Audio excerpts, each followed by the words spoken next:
পুনরায় স্বাগত বন্ধুরা। আজকে ভিনসেন্ট ভ্যান গঘ, যদিও তার নাম উচ্চারণ করার ব্যাপারে আমার খুব একটা আত্মবিশ্বাস নেই। অনেকগুলো নামই প্রচলিত আছে, অনেকগুলো উচ্চারণ, যেমন Vincent van Gogh, Vincent van Gogh, Vincent van Gogh. আর বাংলায় তো বিভিন্ন বইতে লেখা হয় ভিনসেন্ট ভ্যান গঘ, গঘ।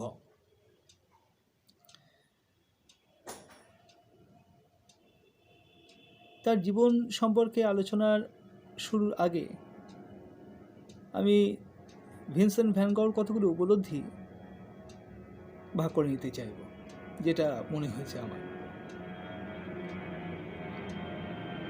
প্রথমত, সারা জীবন ধরে ভিনসেন্ট একটিও তৃপ্তিদায়ক মানবিক সম্পর্ক পাননি যে সম্পর্ক তাকে প্রত্যক্ষভাবে সহ্য করবে। এইটা একটা সাংঘাতিক বেদনার জায়গা। তবে তার উচ্চাকাঙ্ক্ষা কী ছিল? লোকে যেন আমার ছবি দেখে বলে, হ্যাঁ, মানুষটা অনুভব করতে পারত, সামর্থ্য ছিল। নিজের সৌভাগ্য বলে কি সে কিছু মনে করতে পারতো না? নিশ্চয়ই পারত। সে মনে করত নিজের প্রকৃত কাজ খুঁজে পাওয়া ভাগ্যের ব্যাপার, এবং সেই ভাগ্য তার ছিল। তিনি বুঝতে পেরেছিলেন তার প্রকৃত কাজ ছবি এঁকে চলাই।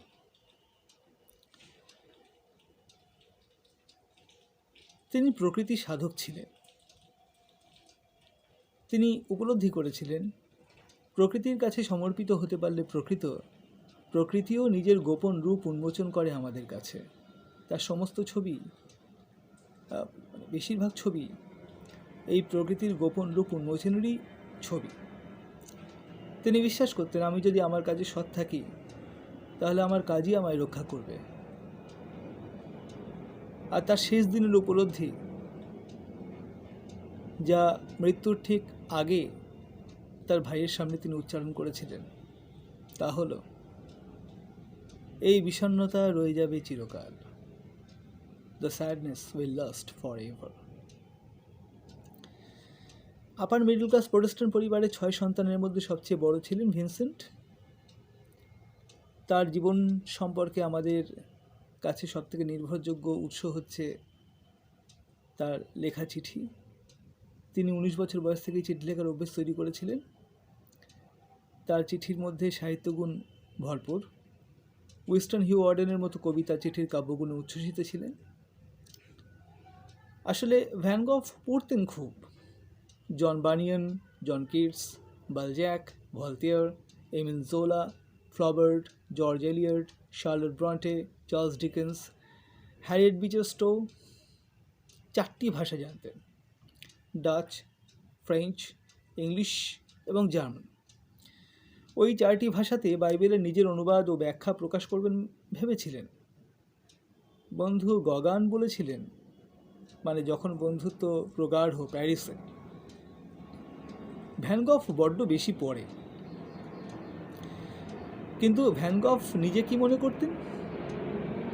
ভ্যান গঘ মনে করতেন সাহিত্য পাঠ তার ছবি আঁকাকে উন্নততর করে তুলতে পারে।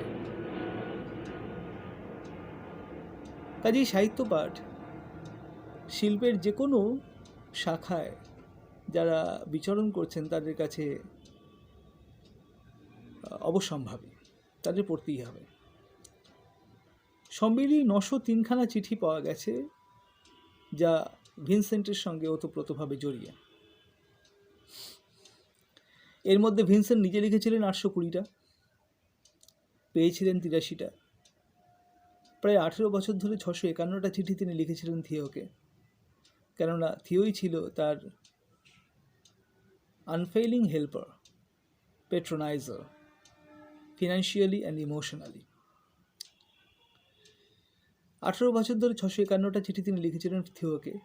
আরও লিখেছিলেন বোন উইলেমিনা, চিত্রকর বন্ধু গগান, এমিল বার্নার্ড, বন্ধু অ্যান্টন ভ্যান র্যাপোর্ট।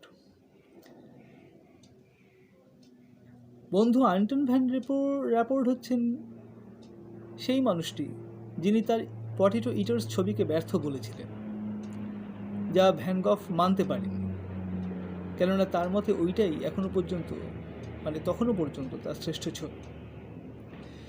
ছবিটির নাম পটেটো ইটার্স হলেও তিনি আলু কোথাও স্পষ্ট করে আঁকেননি, বরং আলুর আঙ্গিকে স্পষ্ট করতে চেয়েছিলেন চাষিদের অবয়ব, মুখ, হাত, প্রেক্ষাপটে ছড়িয়ে থাকা সমস্ত আলো।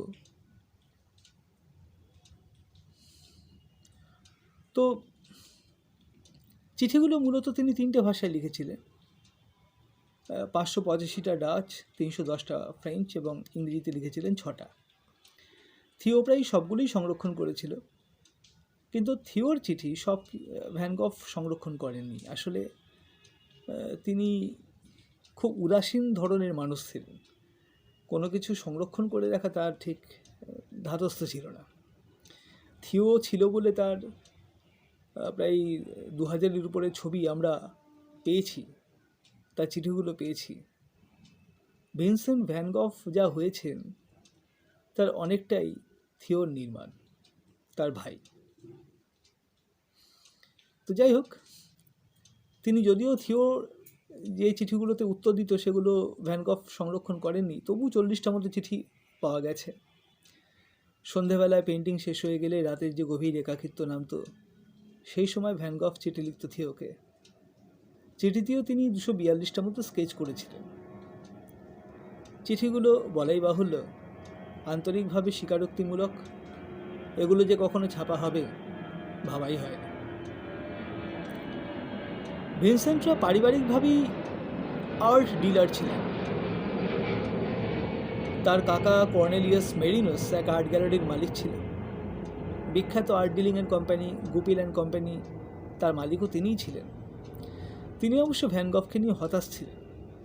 ভিনসেন্ট জীবনের শুরুতে প্রথমে গুপিলেই যোগ দেন, কাজটা টেকে। আসলে না টেকবার কারণ হয়েছে তাকে কাজটা শিখিয়ে নেওয়ার জন্য লন্ডনে বদলি করে দেওয়া হয়, কিন্তু লন্ডনে বদলি হয়ে যাওয়ার পর ওখানে ভ্যান গফের একটি প্রণয় প্রস্তাব কোথাও প্রত্যাখ্যাত হয়। তারপরে তিনি ব্যক্তিগত জীবন একটু এলোমেলো হয়ে পড়েন। নিজের কর্মক্ষেত্রে ধনী চিত্র ক্রেতাদের সঙ্গে একটু উগ্র ব্যবহারও করে ফেলেন, তাদের শিল্পবোধকে বিদ্রূপ করে ফেলেন। এটা কোম্পানি মেনে নেয়নি, চাকরিটা যায়। ভাই থিও গুপিলেই যোগ দেয়, কিন্তু সে ধারাবাহিকভাবে উন্নতি করে চলে এবং পরবর্তীকালে গুপিলের একজন গুরুত্বপূর্ণ কর্ণধারে পরিণত হন। গুপিলের কাজ যাওয়ার পর ভিনসেন্টকে কাজ খুঁজতে হয়। 4টি ভাষা ডাচ, ফ্রেঞ্চ, জার্মান এবং ইংরেজি জানা থাকার সুবাদে তার স্কুল শিক্ষকের চাকরিও জুটে যায়। কিন্তু লন্ডনের প্রণয় ব্যর্থতা তাকে ধীরে ধীরে ধর্মের দিকেও নিয়ে যায়। আসলে যে তীব্র ক্রিয়েটিভ হিউম্যান প্যাশন, একটা সৃষ্টিশীল মানবিক আবেগ তাড়িত করছিল তাকে, যা প্রণয়ের পথে যেতে গিয়ে প্রত্যাখ্যাত এবং অবরুদ্ধ হয়ে পড়ে, তা প্রকাশের পথ খুঁজছিল এবং তা প্রকাশ পেতে চেয়েছিল ধর্মের ক্ষেত্রে। এরপর দক্ষিণ বেলজিয়ামে প্রোটেস্ট্যান্ট মিশনারি হয়ে প্রবেশনারি বেসিসে কাজ করতে চলে যান বরিনেজের কয়লা খনি শ্রমিকদের মধ্যে। ওইখানে ওদের মধ্যে কাজ করতে গিয়ে ওদেরকে খ্রিস্টের বাণী শোনাতে গিয়ে এবং ওদের জীবনযাপন ভাগ করে নিতে গিয়ে তার ভিতরে একটা ক্রাইস্ট কমপ্লেক্স তৈরি হয়। অর্থাৎ তিনি নিজের মধ্যে যেন যিশুর প্রকাশ খুঁজে পান। এই যে ক্রাইস্ট কমপ্লেক্স তার মধ্যে তৈরি হয়ে গেল, এটা কিন্তু সারা জীবনই তার সমস্ত সিদ্ধান্তকে এবার প্রভাবিত করে যাবে। তিনি আঁকতে শুরু করেছিলেন এরপর থেকে শ্রমিক ও চাষিদের, যারা কুৎসিত, যা কিছু কুৎসিত, সেসবের প্রতি তার ছিল হৃদয় উৎসারিত ভালোবাসা ও একাত্মতা। বলাই বাহুল্য, এমন পাদ্রী দেখে প্রাতিষ্ঠানিক ধর্ম ব্যবসায়ীদের তো মাথা খারাপ হওয়ার জোগাড়। ধর্মের পবিত্রতা, ধর্মের যে অনুশাসন, কিছুই ইনি মানছেন না এবং বাইবেলকেও নিজের মতো করে বুঝছেন, ব্যাখ্যা করছেন, ছড়াচ্ছেন। তার অবিলম্বে তাকে দূর করে দিতে পেরে বাঁচে। ভ্যান গঘ এই বরিনেজের পাদ্রির কাছে যাওয়ার পর প্রথাগত ধর্ম প্রায় ত্যাগ করেন। যদিও শিল্পীদের তো ধর্মত্যাগ হয় না, শিল্পটাই তার ধর্ম হয়ে ওঠে। এবার ভিনসেন্ট কিন্তু সারা জীবনই খ্রিস্টের অনুসারী ছিল। তিনি খ্রিস্টের মতো হতে চাইতেন। ক্রাইস্ট কমপ্লেক্স তার মধ্যে কাজ করে যেত। তার খ্রিস্ট আসলে ভ্যান গফের নিজের খ্রিস্ট, এক শিল্পীর খ্রিস্ট। তার ক্রিশ্চিয়ানিটি ছিল এক শিল্পীর ক্রিশ্চিয়ানিটি। তার কাছে আসলে ধর্ম বলতে হয়ে উঠেছিল তার নিজের শিল্প, পেইন্টিং। খ্রিস্টের মতোই যা কিছু অবহেলিত, ক্লান্ত, বিধ্বস্ত, রোগাক্রান্ত, ক্ষয়ে যাওয়া, ধ্বংস হয়ে যাওয়া, এই সব কিছু তিনি ভালোবাসতেন। এই ভালোবাসা থেকেই তিনি আঁকতে শুরু করেন। ফাটা ছেঁড়া জুতো, ভাঙা চেয়ার, পরিত্যক্ত পাখির বাসা, খাঁচা, মৃত মথ, লোলচর্ম বৃদ্ধ বৃদ্ধা, গ্রাম্য জীবন ইত্যাদি। তিনি যার এবং যা কিছুর ছবি আঁকতেন সেসবের জীবনের সঙ্গে নিজেকে একাকার করে ফেলতে পারতেন। এই একাত্ম ও একাকার করবার পথে সব কিছুর সঙ্গে তার একটা ভ্রমণ ঘটে যেত। তিনি সব কিছুর সঙ্গে নিজেকে একাকার করতে চাইতেন, একাত্ম করতে চাইতেন, এবং সেই জন্যই সারা জীবনে তিনি ট্রাভেল করে গেছেন, তিনি বিভিন্ন জায়গায় ভ্রমণ করে গেছেন। এইভাবেই তিনি তার পথে পথে ক্ষয়ে গেছেন এবং এভাবেই তিনি বিলীন হয়ে গেছেন মহাজগতেরই মধ্যে। একজন সফল চিত্রকর জুলে ব্রেতো, যার উল্লেখ আমরা ভিনসেন্টের চিঠিতে নিয়মিতই পাই প্রায়, তার সঙ্গে দেখা করবার জন্য 80 কিলোমিটার পথ তিনি হেঁটেছিলেন। তা ব্রেতোর সেই বড় পাঁচিল ঘেরা প্রাসাদ দেখে আর ভিতরে প্রবেশ করেননি। ভিনসেন্ট খুব দ্রুত হাঁটতে পারতেন, দীর্ঘ হাঁটতে পছন্দ করতেন, মাইলের পর মাইল। এটা শুধু টাকা না থাকার কারণে নয়, তিনি আসলে অনুপ্রাণিত হয়েছিলেন জন বানিয়ানের পিলগ্রিমস প্রোগ্রেস পড়ে। শুধু জোরে হেঁটে যাওয়াই নয়, একইভাবে তিনি খুব দ্রুত আঁকতেও পারতেন। পেইন্টিং তার কাছে ছিল একটা ইমোশনাল ইজাকুলেশন। আগেই বলেছি যে নিজেকে নিয়ে তার একটা ক্রাইস্ট কমপ্লেক্স ছিল। সেই কারণে সারা জীবন ধরে যারা তুলনামূলকভাবে কুৎসিত তাদের তিনি মডেল করতেন, তাদের ছবি আঁকতেন, কেননা সেটাই যিশুর প্রেমবোধের সঙ্গে সঙ্গতিপূর্ণ ছিল। ঠিক এই মনোভাবের কারণেই একবার ক্লাসিনা বা সিএন নামের এক অসহায় ও পরিত্যক্ত গর্ভবতী প্রস্টিটিউটকে তিনি আশ্রয় শুধু নন, তাকে পরিচর্যা করে সুস্থ করে তোলার পর তাকে বিয়ে করতেও চেয়েছিলেন। তাকে নিয়ে একটা বিখ্যাত ছবিও আঁকেন, ছবির নাম দেন সরো। নিজেকে যিশু আর সিএনকে মেরি ম্যাকডলিন মনে করতেন। যদিও 18 মাসের বেশি সিএন তার সঙ্গে থাকতে রাজি হয়নি, সে তার নিজের পেশায় ফিরে গিয়েছিল। এই সিএনই একমাত্র মহিলা যার সঙ্গে ভ্যান গফ কিছুদিন সংসার করার সুযোগ পান। শুধু রুটি আর কফি, এই ছিল তাদের দিনের খাবার, এক প্রকার অনাহার। আসলে থিওর কাছ থেকে পাওয়া যাবতীয় পয়সা, টাকা ভিনসেন্ট ছবি আঁকার কাজেই ব্যয় করে ফেলতেন। নিজের পরিবারের সঙ্গে ভিনসেন্টের এরকম জীবনযাপন এবং প্রস্টিটিউটের সঙ্গে সংসার করা, গণিকার সঙ্গে সংসার করা, এইসব নিয়ে রীতিমতো বিবাদ শুরু হয়। অ্যান্টন রুডলফ মভ, বিখ্যাত মানুষ, তিনি হেগ স্কুল অফ পেইন্টারদের প্রধান, একজন বিখ্যাত চিত্রকর বোঝাই যাচ্ছে, যিনি আত্মীয় বলে ভিনসেন্টকে তার স্টুডিও ব্যবহার করতে দিয়েছিলেন ছবি আঁকবার জন্য। তিনি পর্যন্ত তাকে এই ব্যাপারে নিষেধ করেন, কিন্তু ভিনসেন্ট কম্প্রোমাইজ করেন, কোনো সমঝোতা করেনি।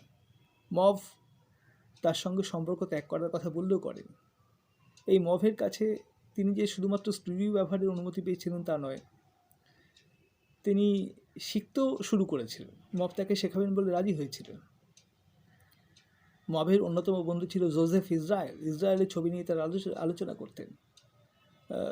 তিনি ভিনসেন্টের ড্রয়িং, স্কেচ অনেক উন্নত করতে সাহায্য করেছিলেন। তবু নিজের ওই খ্রিস্টের মতো জীবনযাপন করার ধারা এবং নেশা যা তাকে পেয়ে বসেছিল শিল্পী হিসেবে। Vincent van গঘ, the Christ painter, তিনি সেই জায়গা থেকে সমঝোতা করেননি। তিনি এক গণিকাকে আশ্রয় দেবেন, তাকে নিয়ে সংসার করবেন, তার পাপ এবং তার বিচ্যুতিকে, নৈতিক বিচ্যুতিকে উপেক্ষা করবেন, তাকে সুন্দর করে তুলবেন, এই ছিল তার নেশা। মহাবীর সঙ্গে সম্পর্কও তিনি ত্যাগ করেন। সারা জীবন ধরে এমনই আপসহীন রয়ে যাওয়াই হচ্ছে ভ্যান গঘের চরিত্রের বৈশিষ্ট্য। শুধু সামাজিক ও পারিবারিকভাবেই ভ্যান গঘ উদাসীন ছিলেন তা নন, নিজের শরীরের প্রতিও তিনি প্রচুর অযত্ন করতেন। এসবের ফলাফল ছিল মারাত্মক। সবার আগে দাঁতগুলিও যায়, প্রায় 10টি মতো দাঁত তার তুলে ফেলতে হয়, 10টা দাঁত, যার কারণে তিনি নিজের অনেক আত্মপ্রতিকৃতি হয়তো এঁকেছেন, কিন্তু কোনো ছবিতেই ভ্যান গঘকে হাসতে দেখা যায়নি। সিয়েন 18 মাস মতো ছিল তার সঙ্গে, তারপর সে তার নিজের পেশায় ফিরে যায়, গণিকা বৃত্তিতে ফিরে যায়। সিয়েন চলে যাওয়ার পর তিনিও আর কোনো নারীর সঙ্গ পাকাপাকিভাবে কামনা করেননি। এর ফল হয়েছিল আরও একটু খারাপ, কেননা এরপর ক্রস কোয়ার্টারে যাওয়ার একটা অভ্যেস তার তৈরি হয়ে গিয়েছিল। এর আগে এটা ঠিক অভ্যেস ছিল না,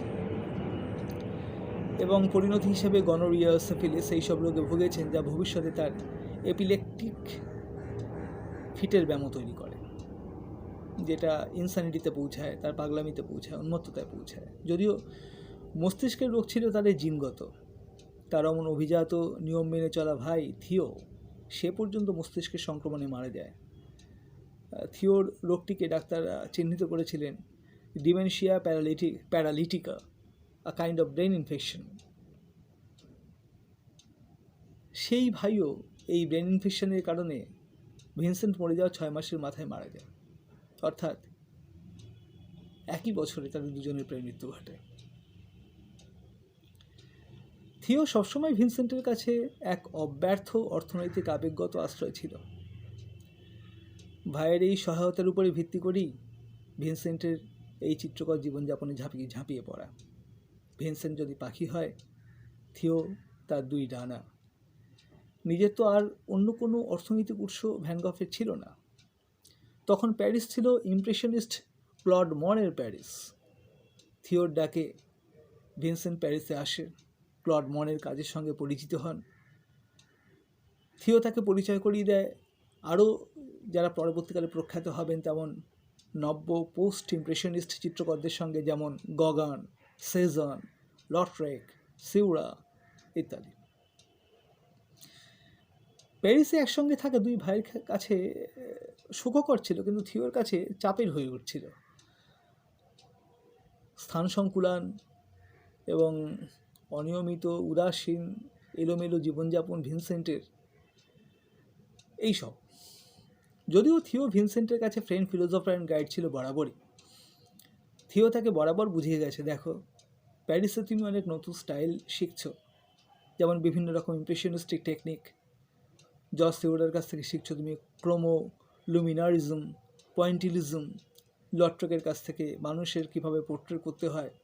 পল সিজনের কাছ থেকে তুমি শিখছো আলো ছায়ার ব্যবহার, অ্যাপেল কীভাবে আঁকতে হয়।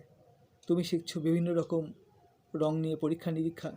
কিন্তু এত কৌশল, এত শিক্ষা যেন ভ্যান গঘের যে নিজস্ব প্রাণশক্তি, সেই প্রাণশক্তি প্রকাশের পথে বাধা না হয়ে দাঁড়ায়।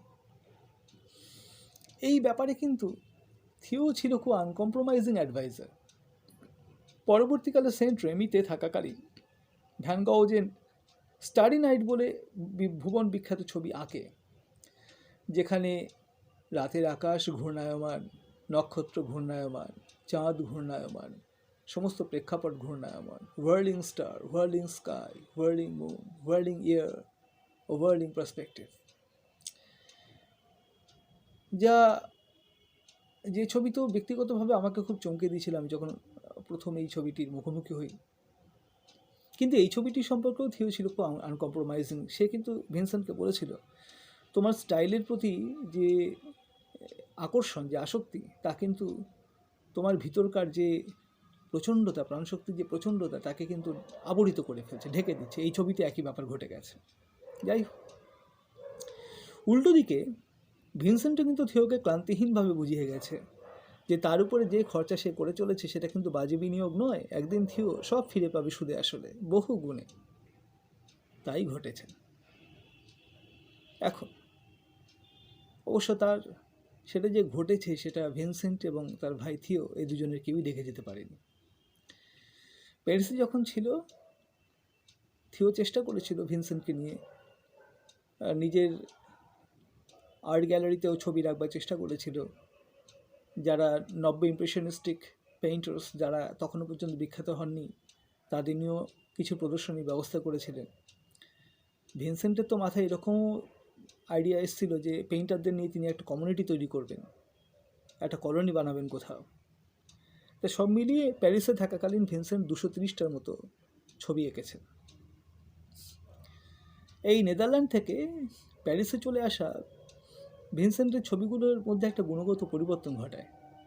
ভিনসেন্টের হল্যান্ডের ছবিগুলো ছিল অন্ধকারে ভরা। ফ্রান্সে, বিশেষত আলসে আসবার পর তার ছবিতে আলোর বিস্ফোরণ ঘটেছিল, রঙেরও বিস্ফোরণ ঘটেছিল।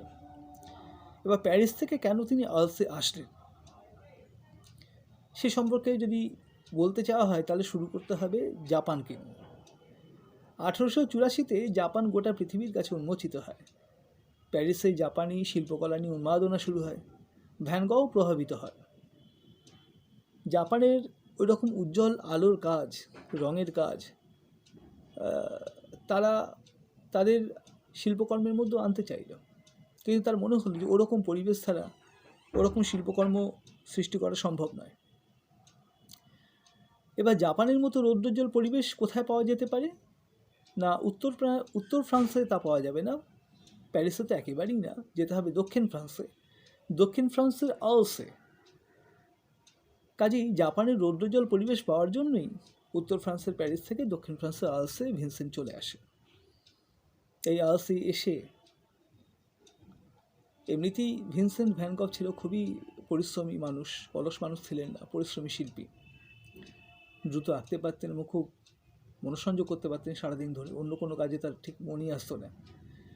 ভোর 4টের সময় তিনি বের হতেন নিয়মিত, আর সন্ধ্যেবেলা সূর্য ডোবার পর তিনি ফিরে আসতেন আলসে।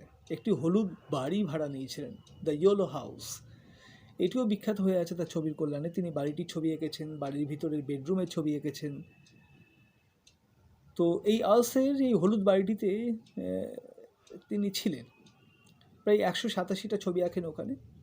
রোন নদী সেই ইয়েলো হাউস থেকে মাত্র 2 মিনিটের হাঁটা রাস্তা ছিল। আলসের সেই হলুদ বাড়ি বা ইয়েলো হাউসে থিওর অনুরোধে গগান এসে 9 মাস ছিল। আসলে থিওকে তার দাদা ভিনসেন্ট জানিয়েছিল তিনি এই আলসে হলুদ বাড়িটিকে কেন্দ্র করে তার সেই স্বপ্নের পেইন্টার্স কলোনি তৈরি করতে চান। তার জন্য সবার আগে দরকার গগানকে, কারণ গগান ছিল অত্যন্ত সুপুরুষ, স্বাস্থ্যবান, প্রখর ব্যক্তিত্বের অধিকারী। তাকে পেলে তার যেমন সময়ও ভরে উঠবে এবং এই আর্টিস্ট কলোনি তৈরি করা সম্ভব হবে।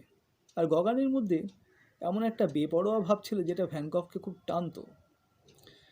যখন থিও গগানকে রাজি করায়, গগান যখন আসতে রাজি হন, তখন গগানকে স্বাগত জানানোর জন্য ভিনসেন্ট 12টি সানফ্লাওয়ার আঁকার পরিকল্পনা করে আর 15টি এঁকেই ফেলে। এই সময় তিনি উপলব্ধি করেন যে রঙের একটা নিজস্ব ওয়েট আছে, একটা নৈতিক আবেদন আছে। গগান যেমন সুপুরুষ শক্তিশালী, তেমনই সে আদিম ছিল। সে সবসময় একটা আদিম জায়গা খুঁজত, একটা প্রিমিটিভিজমের দিকে তার খুব আকর্ষণ ছিল। কিন্তু গগানের সঙ্গে ভিনসেন্টের সম্পর্ক আলসে ছিল নিয়ত বিবাদ ও বিতণ্ডায় ভরা। আসলে দেখে দেখে আঁকা গগান সহ্য করতে পারতেন না। গগান জেদ করত, ভ্যান গঘ আঁকো, তবে স্মৃতি থেকে আঁকো, কল্পনা থেকে আঁকো। কিন্তু ঘটনায় ছিল এই যে প্রকৃতির মাঝখানে গিয়ে না পড়লে ভিনসেন্টের ছবি আসতো না। ইজেল নিয়ে তাকে বের হতেই হবে, প্রকৃতিকে তার দেখতেই হবে প্রত্যক্ষ থেকে অপরোক্ষভাবে। একটা দৃশ্যের দিকে তাকিয়ে থেকে থেকে থেকে থেকে দৃশ্যাদিকে খুদে খুদে খুদে খুদে বের করে আনতে হবে। এই ছিল তার তাকিয়ে থাকা, এই ছিল তার হাতের যে ব্রাশ, তার কাজ প্রত্যক্ষ থেকে অপরোক্ষভাবে। প্রকৃতির মাঝখানে গিয়ে প্রকৃতিকে দেখতে হবে। তো এই যে দুজনের দৃষ্টিভঙ্গির যে পার্থক্য, এটাই ছিল বিবাদের মূল কারণ। অথচ আর্লসের সব ছবি ভিনসেন্ট এঁকেছিল গগানকে মুগ্ধ করবারই জন্য। গগান ইয়েলো হাউসে 9 মাস থাকেন। গগান এরপর থিওকে চিঠি লেখেন ওখান থেকেই, এবং সেই চিঠি থেকে মনে হয় এখানেই ভিনসেন্টের সেই এপিসোডিক ফিটনেস অব ম্যাডনেস প্রকট হয়ে ওঠে। যদিও ভিনসেন্ট খুবই সচেতন এবং সিস্টেমেটিক পেইন্টার ছিলেন, অসুস্থ এবং মাতাল অবস্থায় কখনো আঁকতেন না। তার কোনো ছবিতেই পাগলামির কোনো চিহ্ন নেই।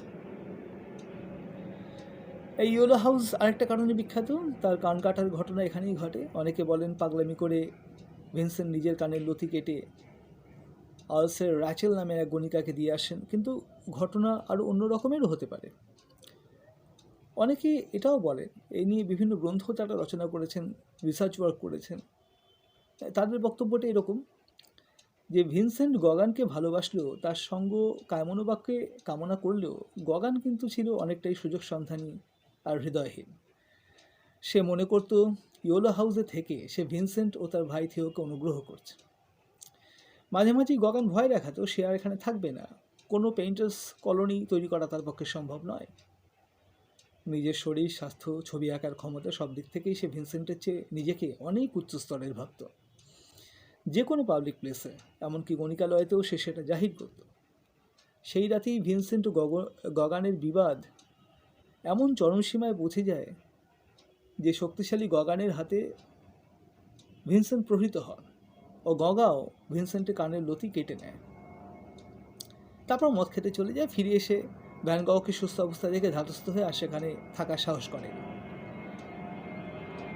আর এরপরে যেটা রইল সে হচ্ছে গণিকা র্যাচেলকে নিজের কানের লতিটি উপহার দেওয়ার ব্যাখ্যা। তারও অন্যরকম ব্যাখ্যা আছে, শুধুমাত্র পাগলামি তার ব্যাখ্যা হিসেবে আসে না। আর যে ব্যাখ্যাটা আসে সেটা এরকম যে এই ঘটনার যে শুরু সেটা ধরতে হবে ভিনসেন্টের ক্রাইস্ট কমপ্লেক্স থেকে। খ্রিস্ট যেমন বলতেন, আমার রক্ত মাংস সব তোমাদেরই দিয়ে গেলাম তোমাদের পাপ থেকে মুক্ত করবার জন্য, সেই ব্যাপারটা তো আছেই। তার সঙ্গে আর্লসে যে বুল ফাইট বা ষাঁড়ের যুদ্ধ হতো, ওখানে তো ষাঁড়ের যুদ্ধের একটা খেলা চালু ছিল, সেখানে পরাজিত ষাঁড়ের কান কেটে বিজয়ীকে দিয়ে দেওয়ার একটা রীতি ছিল। যখন গগান তাকে ছেড়ে চলে যাবে বলেই ঠিক করে নিয়েছে আর্লসে আর পেইন্টারদের কলোনি করা যাবে না, আবার সেই তীব্র একাকিত্বের মধ্যেই ঢুকে পড়তে হবে তাকে, এইসব নিজের চূড়ান্ত পরাজয় বলেই মনে করেছিল ভিনসেন্ট। তাই পরাজিত ষাঁড়ের মতো নিজের কানের লতি কেটে গণিকা র্যাচেলকে দিয়ে আসে। র্যাচেলরাই জয়ী হোক আর সে পরাজিতই। আবার অনেকে এটাও বলেন যে ভিনসেন্টের পাগলামি যে ওখানেই এত বিখ্যাত হয় তার কারণ হয়েছে ওই হলুদ বাড়ি থেকে, মানে ইয়েলো হাউস থেকে তাকে উচ্ছেদ করবার জন্য বাড়িওয়ালা উঠে পড়ে লেগেছিল, যা ভিনসেন্ট ছাড়তে সম্মত ছিল না। তাই কৌশলগতভাবে প্রতিবেশীদের দিয়ে কিছু বিপজ্জনক পাগলামির অভিযোগ তারা তোলে। তারই অপ্রথাগত চিত্রকর জীবনযাপনের মধ্যে ইতিমধ্যেই আর্লসে তাকে বলা হতো লাল চুলের পাগল। কাজী, এবং তিনি সেখানে বহিরাগতও বটে, কাজী অভিযোগ খুব দ্রুত বৈধতা পায়। নিজের একাকী জীবনে এই যে এপিলেপটিক ফিট, মাঝে মাঝে তিনি অচৈতন্য হয়ে পড়ছেন, সারাদিন ঠিক আছেন, দিনে একবার হঠাৎ অফ হয়ে গেলেন তিনি, ঘন্টা 2-3 তার কোনো চেতনা নেই, তিনি জানেন না তিনি কোথায় পড়ে আছেন, তিনি কি করছেন। তো এই যে এপিলেপটিক ফিট, এখান থেকে নিরাপত্তার জন্যই তার ভাই তাকে পরামর্শ দিয়েছিলেন কাছেই সেন্ট রেমি দ্য প্রোভেন্স নামের একটা অ্যাসাইলাম, সেখানে গিয়ে স্বেচ্ছায় থাকতে বন্দোবস্ত করে দিয়েছিল। তাই ভিনসেন্ট এক প্রকার স্বেচ্ছায় সেখানে চলে যান। তিনি সুস্থই, তার সঙ্গে পাগলদের প্রায় কোনো মিলই নেই, কেননা তিনি পুরোটাই সুস্থ। শুধু কখনো কখনো কোনো দিনে 1 ঘন্টা বা 2 ঘন্টার জন্য তার চেতনা চলে যায়, তাকে ছেড়ে চলে যায়। পুরোটাই শরীরের উপর যে তিনি লাগামহীন, নিয়ন্ত্রণহীন, বলগাবিহীন যে অত্যাচার করে গেছেন, তারই পরিণাম ছিল এটা। যাই হোক, ওই রেমি দ্য প্রোভেন্সে আরেকজন মানুষের সঙ্গে তার সম্পর্ক তৈরি হয়, ডাক্তার ডক্টর গ্যাশে, যিনি ওখানে হোমিওপ্যাথি ডাক্তার ছিলেন, নিজেও ছবি আঁকার চেষ্টা করতেন এবং করতেন বলেই তার সঙ্গে তিনি ভিনসেন্টকে শ্রদ্ধা করা শুরু করতেন। তার যে দক্ষতা সেটা তিনি বুঝতে পেরেছিলেন এবং তার সঙ্গে একটা বন্ধুত্ব তিনি সচেতনভাবে গড়ে তোলেন এবং ভিনসেন্টও সেই বন্ধুত্বে সাড়া দেন। তিনি গ্যাসের কিছু পোর্ট্রেটও আঁকেন, প্রায় 5টা মতো পোর্ট্রেট আঁকেন বিভিন্ন রকম, সেই সবগুলোই খুব বিখ্যাত হয়ে আছে। এই রেমির পাগলা গারদে মানে অ্যাসাইলামে থাকাকালীন তিনি প্রায় 142টা ছবি আঁকেন। বলা হয় এই সময়ই নাকি তার একমাত্র ছবি যেটা বিক্রি হয় সেটা এই সময়ই ঘটে। তার সেই ছবিটি প্যারিসে বিক্রি করতে পারে। এই একটি মাত্র ছবি যেটা বিক্রি হয়েছে বলে ভিনসেন্ট তার জীবদ্দশায় জেনে গিয়েছিলেন। ওই সময় আরও অনেক চাপ ভিনসেন্টের উপর বাড়ছিল, যেমন থিওর সময় বিয়ে করে জোহানাকে, গুবিল কোম্পানির বিক্রি হয়ে যাওয়া এবং সেসব কারণে থিওর আবার নতুন করে ব্যবসা শুরু করার চেষ্টা।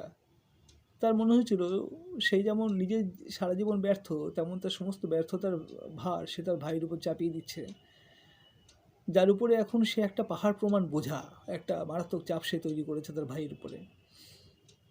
ভাই কি করে তাকে টাকা পাঠাবে? তার চাকরি নেই, তার নতুন সংসার রয়েছে, তার নতুন সন্তান হয়েছে, সে নিজে ব্যবসা শুরু করতে পারছে না, তাকে এইভাবে টাকা দিতে হবে। এই পুরো ব্যাপারটি তার মনের উপর সাংঘাতিক চাপ তৈরি করেছিল এবং খুব সম্ভব এই চাপে পড়েই ভিনসেন্ট একটা সিদ্ধান্ত নেয়, যে সিদ্ধান্তে একদিন ইজল নিয়ে তিনি কাজ করতে বেরিয়ে যান। সেখানে নিজের বুকে তিনি গুলি করেন দিনের শেষে। হয়তো সঙ্গে সঙ্গে তার মৃত্যু ঘটেনি, বুকে গভীর ক্ষত নিয়ে তিনি সেই সন্ধ্যাবেলাতেই বাড়ি ফিরে আসেন। যখন ফিরে আসেন ঘরে, তার নিজের ঘরে, তখন তার চিকিৎসার ব্যবস্থা করা হয়েছে, তাকে নিয়ে ব্যস্ত হওয়া সব কিছুই হয়েছে যেগুলো সেখানে সম্ভব ছিল। কিন্তু এত রক্ত বেরিয়ে গেছে এর মধ্যে, এই মাত্রাতিরিক্ত যে রক্তক্ষরণ, তার আর সমাধান হয়নি। তার মৃত্যু ঘটেছিল সেই নিজেকে গুলি করার 2 দিন পর। মৃত্যুর সময় থিও তার কাছে ছিল। তিনি যখন নিজেকে গুলি করে ফিরে আসেন বাড়িতে সন্ধ্যাবেলা, সেই সময় তার পকেটে থিওকে লেখা চিঠিও ছিল। থিও ছিল তার ছায়ার মতো, ভৌগোলিক দূরত্ব কোনো ব্যাপার ছিল না, শুধু থিও থিও আর থিও। মৃত্যুর সময় থিওর কাছে তার শেষ কথা ছিল, এই বিষণ্ণতা রয়ে যাবে চিরকাল, the sadness will last for ever. আমি আগেই বলেছি যে এর 6 মাসের মাথায় থিও মারা যাবে, সেও থাকবে না। অর্থাৎ তারা যেন একে অপরের পরিপূরক ছিল, একে অপরের জীবন, একজনকে ছাড়া আরেকজন নেই। যদিও তাদের দুজনের জীবনে আঙ্গিক ছিল আলাদা, কিন্তু তারা সত্যিকারের হরিহর আত্মা। হরি নেই তো হরও নেই, হর নেই তো হরি। ওভার্স সার্ভার্স নামের একটা সমাধিক্ষেত্রে এই দুই ভাইয়ের সমাধি পাশাপাশি রাখা আছে। এরপর তো অনেক কিছু ঘটে যায়। এর পরের ভূমিকাটা মূলত থিওর স্ত্রী জোহানা। থিওর স্ত্রী জোহানাই এই ছবিগুলোকে প্রচার করে। ভিনসেন্ট তো দেখেও গেছে যে জোহানা থিওর ছেলে হয়েছে, সেই ছেলের নাম থিও রেখেছিল ভিনসেন্টেরই নামে। ভিনসেন্ট খুব আপত্তি করে, তবু তার নামেই ছেলের নাম রাখা হয়। ছেলের নাম রাখা হয় ভিনসেন্ট ভ্যান গহ। তো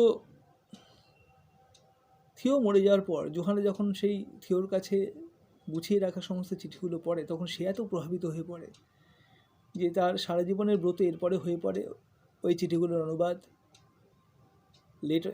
লেটার্স টু থিও, এগুলোর প্রকাশ, তার প্রচার, এবং যাকে কেন্দ্র করে যা কিছু কেন্দ্র করে এত কিছু, সেই ভ্যান গয়ের ছবিগুলোকে প্রচার করা।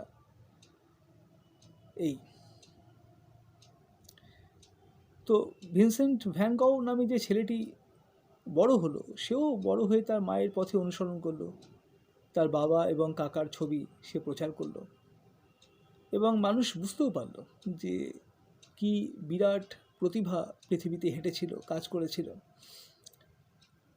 নেদারল্যান্ড সরকার আমস্টারডামে ভ্যান গহ মিউজিয়াম 1973 খোলে।